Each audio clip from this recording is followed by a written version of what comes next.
Welcome back to another edition of Attack of the Pack. Doing the NFL schedule review, and we're on to Week 5. We got 2 games on tap. They're going to be primetime games everybody can watch, and that with interesting stories or tidbits.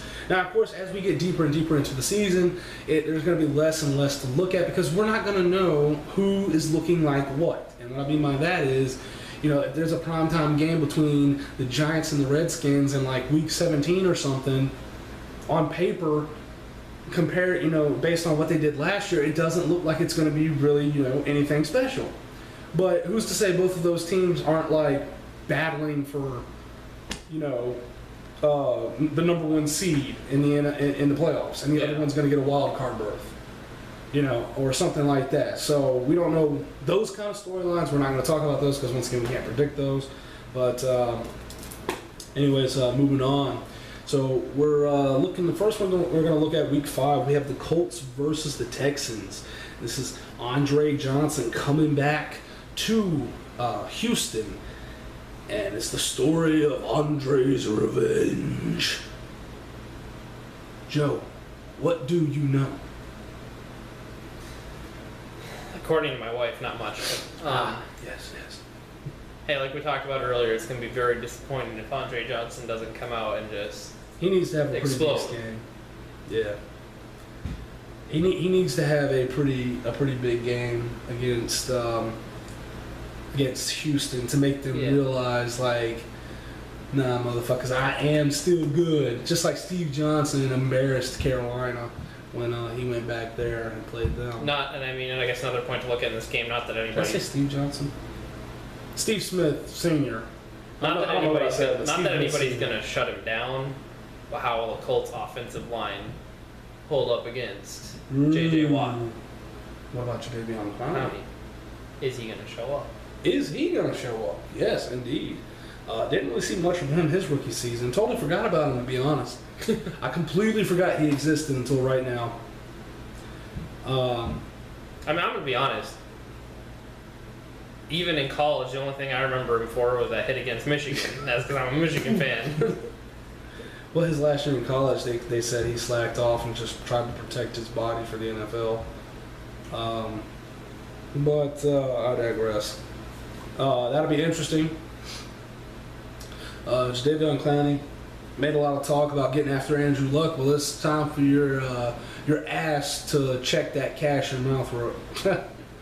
It's time for your ass to cash that check your mouth road. There we go. Time for your actions to speak louder than your words. Exactly. All right, and so the next little interesting tidbit we have is primetime Broncos versus the Raiders of Oakland. At least for now they are.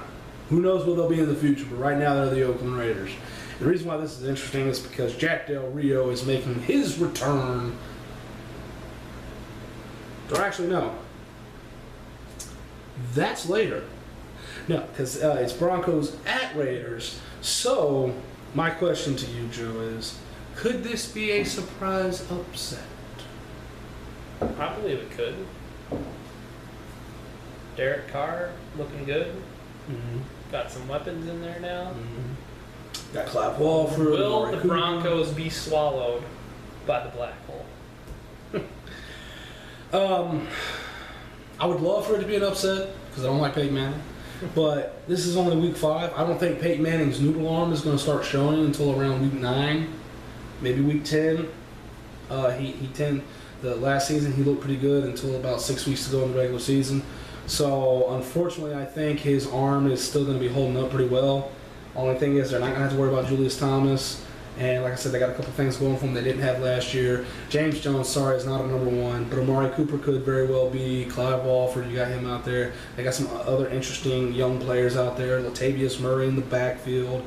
Trent Richardson, who the hell knows, man. He could come out and just run for fucking 1,400 yards, or he could be out of the NFL next year. Better run for 1,400 yards if he wants to keep playing football. Right. Better get his fucking head in the game. But, and of course, Jack Del Rio, what's he going to do for that defense? Is he going to do for that defense what Mike Zimmer did for the Vikings defense? Not to mention they got Khalil Mack there already. Charles Woodson had one of the best seasons of his career. I think he had over 100 tackles last year playing safety. First player in NFL history with 20 sacks and 50 interceptions. So even though he's old, man, that dude has caught lightning in a bottle. He's playing out of his mind. And then, of course, C.O. Moore and other people. So, and of course, hey, Mario Edwards Jr. What's he gonna look like? Yeah. You know. But then, of course, you got Shane Rand, Marcus Ray on the other side. So, I think it'll be a really interesting game. A lot of question marks on both sides. What's Peyton going to look like without Julius Thomas and another year on that arm? What's Derek Carr going to look like with another year of experience? Amari Cooper, is he going to be the Odell Beckham Jr. of this year, of this class?